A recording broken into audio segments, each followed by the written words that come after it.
Hace ya 100 años, un hombre especial nació para quedarse con nosotros. De personalidad activa y múltiple, se involucró en amplios sectores de la sociedad.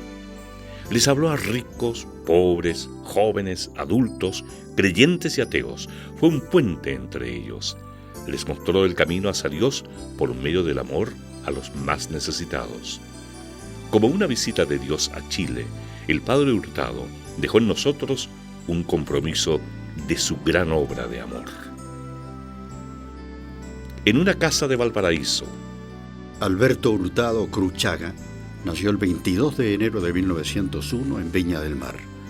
Sus padres fueron Ana Cruchaga Tocornal y Alberto Hurtado Larraín, quienes tuvieron 2 hijos, Alberto y Miguel. Cuando Alberto tenía 4 años, murió su padre, dejando a la familia una gran cantidad de deudas. Debido a la estrechez económica, doña Ana vendió a muy bajo precio el fundo donde residían los Hurtado Cruchaga. La madre viuda y sus 2 hijos se trasladaron a Santiago, alojándose como allegados en casas de familiares. A pesar de eso, Alberto observa en ella el espíritu de la solidaridad. Las manos juntas para orar, pero abiertas para dar. En el fundo de su infancia. Para Alberto, la venta del fundo de su infancia, Los Perales de Tapigüe, significa su primer acercamiento a la pobreza. Los hermosos parajes del campo de su infancia, ubicado en la zona de Casablanca, quedaron en la memoria de Alberto como alegres y apacibles días de juego, libertad y unión familiar. Ahora él y su familia no tendrán estabilidad, lo cual influye marcadamente en la vida de Alberto en años posteriores. En el Colegio San Ignacio, en el año 1909, cuando Alberto tenía 8 años, entró a estudiar al Colegio San Ignacio de Santiago como alumno becado. Más que por sus calificaciones, sobresalía por su bondad y entrega a los demás. Su inteligencia iba acompañada de un carácter alegre que atrajo las miradas de sus compañeros. El Colegio San Ignacio le dio una sólida formación católica y lo relacionó con la aristocracia santiaguina.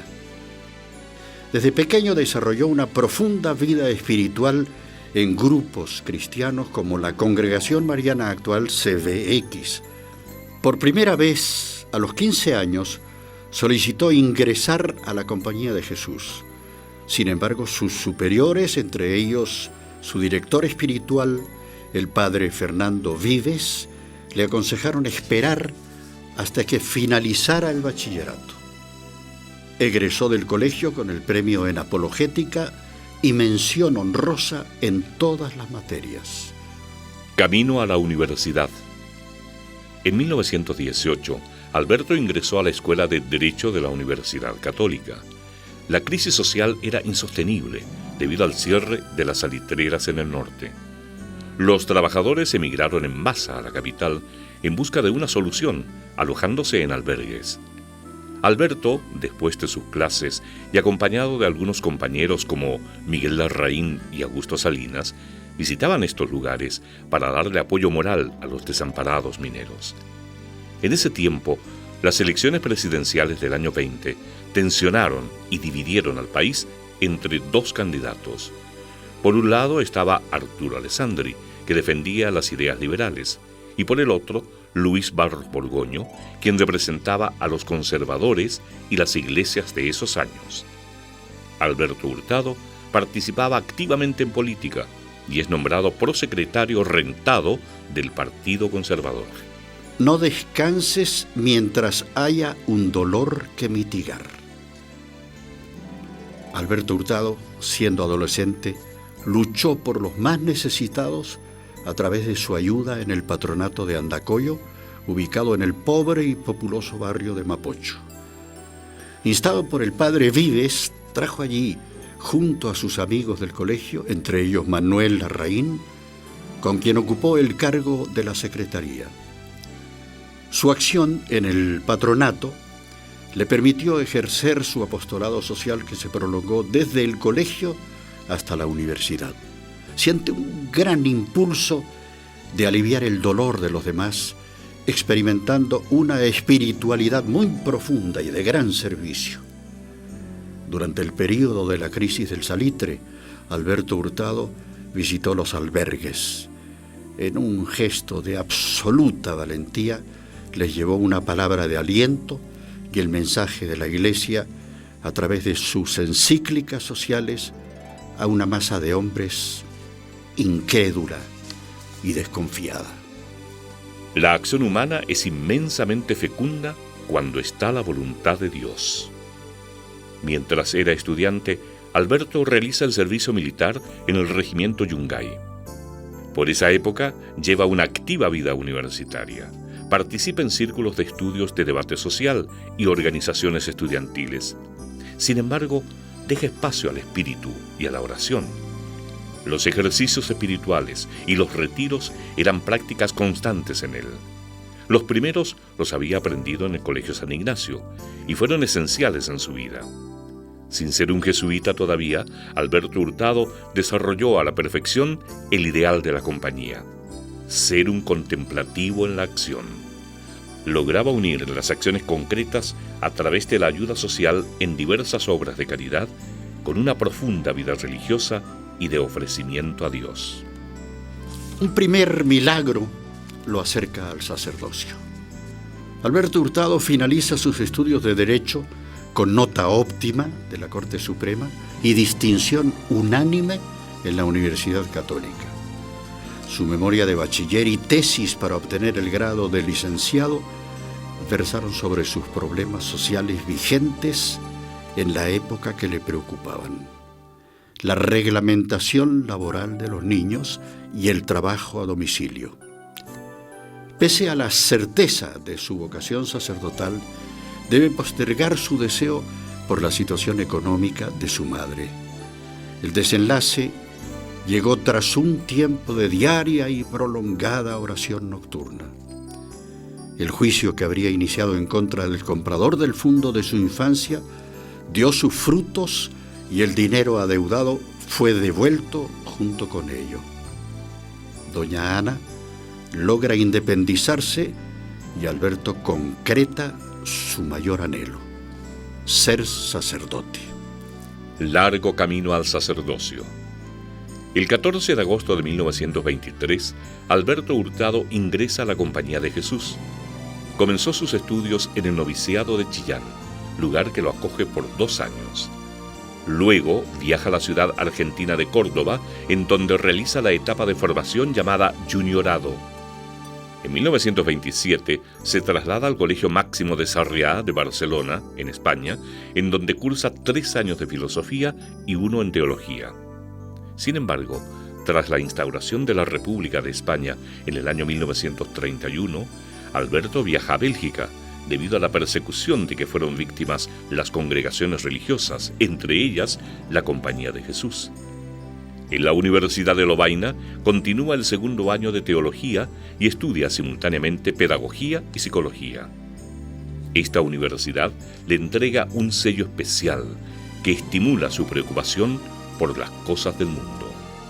No hay formación de la voluntad, no hay vida pura, vida ordenada, sin un gran renunciamiento, sin sacrificio, sin heroísmo. Durante los primeros años experimentó momentos duros de abatimiento. La vida de los jóvenes que se inician en la formación de la compañía es de meditación y aislamiento del mundo civil. Alberto sentía el peso del silencio, mientras el bullicio del mundo de afuera le atraía enormemente. Acostumbrado a su actividad estudiantil y social, acepta la enseñanza de la orden y de sus superiores. La Compañía de Jesús le muestra el camino respecto a la forma de usar sus talentos. Cuidó los detalles más pequeños en la relación con sus compañeros, es decir, evitaba criticar a los demás y procuraba irradiar alegría tanto en sus palabras como en su actitud. La vida de un sacerdote es una prolongación de la vida de Cristo.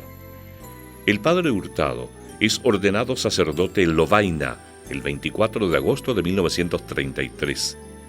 2 años más tarde, realiza en Tronchin la última etapa de formación jesuita, la tercera aprobación. Obtiene brillantemente el grado de doctor en Pedagogía de la Universidad de Lovaina, con la tesis sobre el autor John Dewey. Con ello, ha finalizado todos los estudios jesuitas en la compañía. Ya me tiene de sacerdote del Señor. Bien comprenderá mi felicidad y con toda sinceridad puedo decirte que soy plenamente feliz. Ahora ya no deseo más que ejercer mi ministerio con la mayor plenitud posible de vida interior y de actitud exterior compatible con la primera. Es una carta del padre Alberto Hurtado, carta de 1933. El regreso a Chile. El padre Hurtado regresa a Chile en 1936, encontrándose con un país dividido socialmente, con altos niveles de pobreza, analfabetismo y marginalidad de las ciudades. La insensibilidad de las clases altas frente a la realidad chilena le causa gran aflicción. Se concentraba preparando conferencias en las que transmitía a los demás los problemas de Chile desde la visión de su alma y por medio de un particular carisma.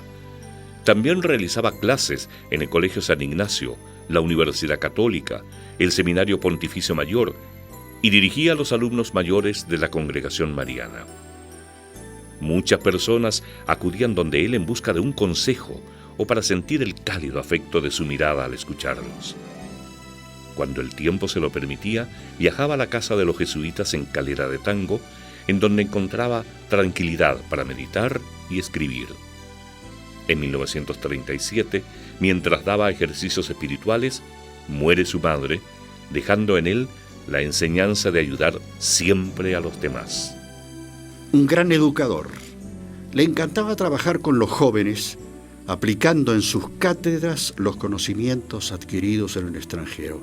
Atrae por su entusiasmo y fuerza, incitando a vivir la experiencia de acercarse a Dios y entregarse a Él, sin miedo. Con calidez pero enérgico, invitaba a las personas a chiflarse por Cristo.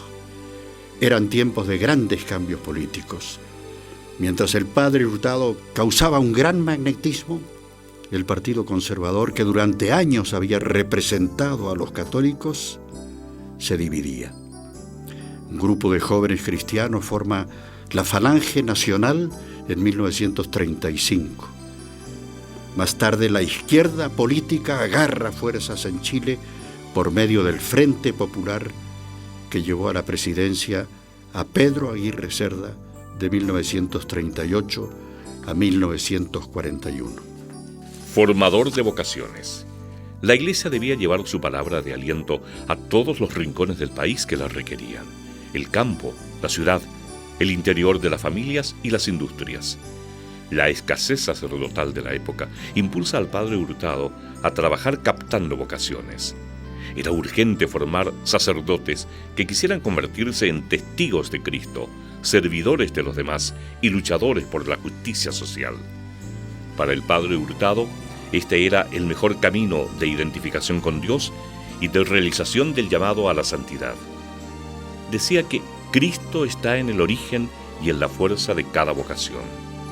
Por ese entonces impartió ejercicios espirituales y dirigió espiritualmente a muchos jóvenes que lo seguían atentamente y sentían el rum, el rumor del pensamiento al girar en torno a la idea del sacerdocio. La excelente acogida por la generación de sacerdotes de los años 40 y 50 dio como resultado a grandes hombres de fe y servicio social. La acción católica. El padre Hurtado trabajaba aceleradamente en varias actividades, entre ellas la construcción del noviciado de Marruecos, cuando es propuesto por Monseñor Augusto Salinas a la Comisión Episcopal como asesor de la Juventud de la Acción Católica en 1941. Durante su conducción, el movimiento cobró auge, debiendo viajar de norte a sur para asistir a convocatorias masivas. En Santiago se juntaban en la Casa de Ejército número 3, considerada por los jóvenes como su segundo hogar. Llega a convertirse en asesor nacional recibiendo críticas de algunos al interior de la Iglesia que denuncian su falta de sumisión a la jerarquía. Sin embargo, los mayores obstáculos provienen del Partido Conservador, que acusó a la Acción Católica de fomentar entre los jóvenes el crecimiento de la falange nacional y la división de su partido. Pese a la injusticia, renuncia a su cargo en 1944, conteniendo las reacciones de los jóvenes que lo apoyaban. Su aceptación resignada es una muestra más de sabiduría. En momentos como este, preferiría sonreír y recibir con alegría la cruz de Cristo. Su huella en los libros y en las vocaciones. A pesar de que su agenda estaba siempre saturada, reservaba tiempo a la elaboración de sus libros. Quienes los conocieron afirman que era un escritor apresurado, que armaba sus obras en poco tiempo. Era un crítico social que analizaba la realidad del país y del mundo con una mirada atenta y suspicaz, inspirada en la fe de un hombre que amaba intensamente a Cristo y a los demás. Con algunas obras causó resquemor en ciertos sectores. Muchos de los temas planteados por él aún permanecen vigentes en la sociedad chilena. En el campo de las vocaciones dejó una huella imborrable en quienes lo conocieron y se convirtieron en sacerdotes. Algunos de ellos ocupan cargos públicos importantes, como el Carlos González, obispo emérito de Talca, Carlos Hurtado, Jaime Correa, postulador de la causa del padre Hurtado, Patricio Cariola, Premio Nacional de Educación, Ignacio Ortúzar y muchos otros. Lucha por la justicia social. Y vaya cómo. El padre Hurtado lucha por la justicia social en Chile e impulsa una transformación estructural a través de instancias claves, desde donde se podrían originar los cambios hacia una sociedad más justa. A su parecer, la injusticia social trae más males que los que puede reparar la caridad. Le causa dolor la situación de los obreros en el país, quienes trabajan en condiciones paupérrimas, reciben sueldos miserables y carecen de leyes que los protejan. La lejanía de los obreros con la Iglesia lleva al padre Hurtado a propagar con vehemencia las encíclicas sociales que abogan por los justos derechos de los trabajadores. Piensa que el capitalismo y el comunismo no hacen más que proteger sus intereses unilaterales. Defiende el cristianismo como el único pensamiento apolítico basado en el amor de Cristo, capaz de terminar con las injusticias sociales. Un sacerdote obrero. A mediados de la década del 40, la Segunda Guerra Mundial llegaba a su fin, con todos los cambios originados en el mundo. En Europa se gestaban en la Iglesia ideas nuevas que se adaptan a la realidad del momento, como el sacerdocio obrero frente a las masas descristianizadas de trabajadores. La idea de experimentar la vida de ellos en su medio laboral resulta atractiva a varios sacerdotes. El padre Hurtado decide trabajar de incógnito en duras condiciones en una salitrera del norte de Chile. Lo mismo hace en una mina en Lota, en el sur del país. Viaja a Europa. Viaja a Europa y se reúne con varios intelectuales para analizar la situación de los trabajadores. Participa en la Semana Social de París, experiencia que le permite ponerse al día en materias sociales. En Roma se entrevista con su Santidad Pío XII, a quien presenta la realidad religiosa, social y política de Chile.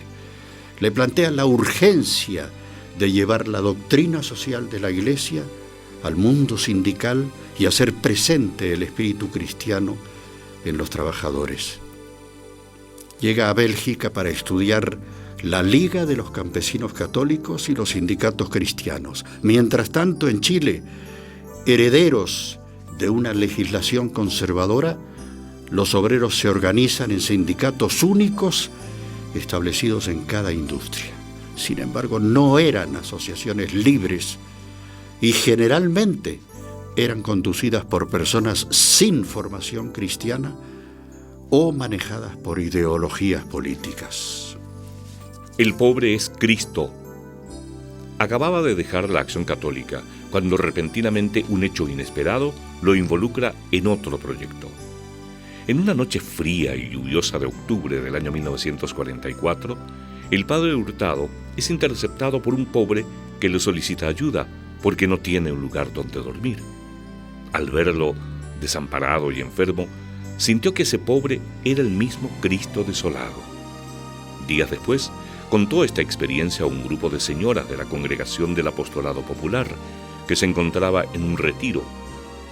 En ese mismo momento, las asistentes sintieron el llamado de Cristo y decidieron entregar sus joyas y bienes que tenían a mano para dar impulso a una gran obra de caridad. El 21 de diciembre de ese mismo año, el padre Hurtado coloca la primera piedra del Hogar de Cristo. Cooperación para solucionar el problema de la vagancia infantil. Dar hasta que duela. Decirlo una y mil veces.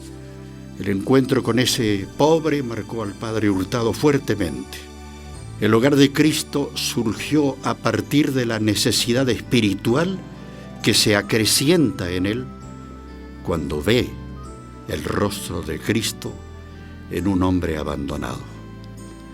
Concebido como una obra y responsabilidad de todos los chilenos, el hogar imprimió en el país la conciencia de la solidaridad hacia el necesitado. Desde un comienzo se financió con las donaciones voluntarias y fue colocado en manos de una comunidad de laicos dispuesta a trabajar por los más pobres.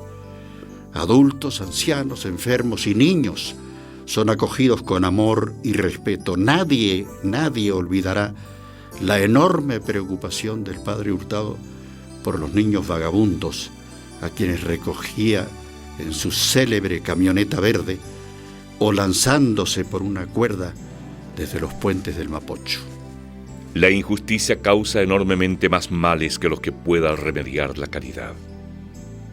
Veía en el obrero desprotegido la expresión viva del pobre en el mundo del trabajo. Por esta razón, consideró urgente crear una organización sindical cristiana, libre, apolítica y ordenada.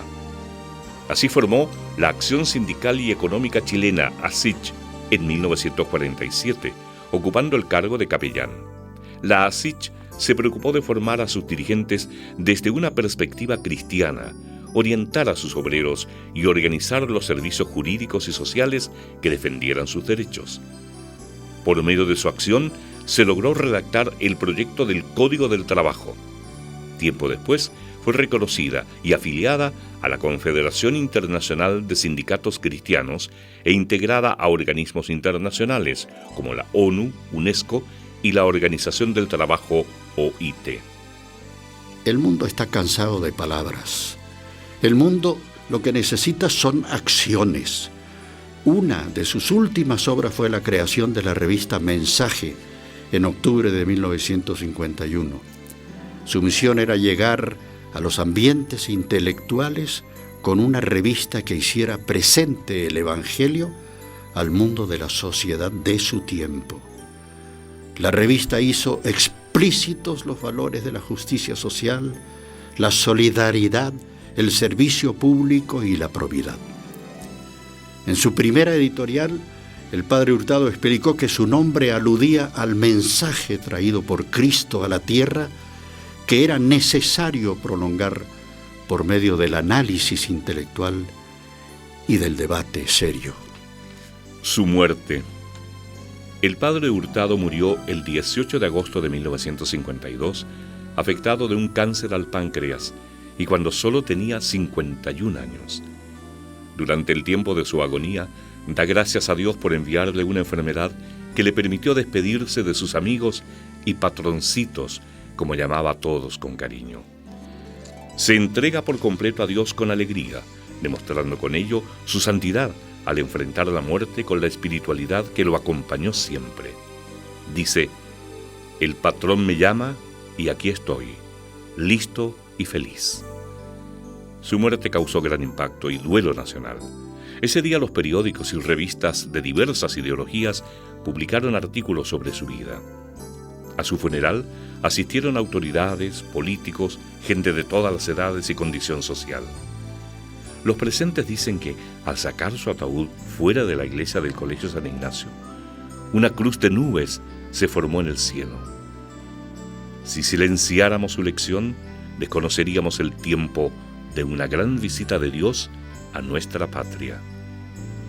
No he hallado otro pensamiento mejor que lo sintetice que la palabra con que el mismo San Pablo se designa: Apostolus Jesucristi, apóstol de Jesucristo. Discurso de su amigo Manuel Larraín, obispo de Talca, al momento de su misa fúnebre. Una visita de Dios. Fue beatificado en Roma en 1994 tras una larga investigación de su vida y sus obras.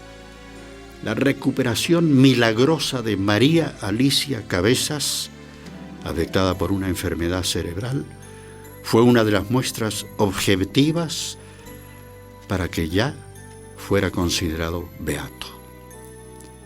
El padre Jaime Correa, quien lleva la causa de su canonización, recibe casos de milagros nuevos en los que se asegura la intercesión del padre Hurtado.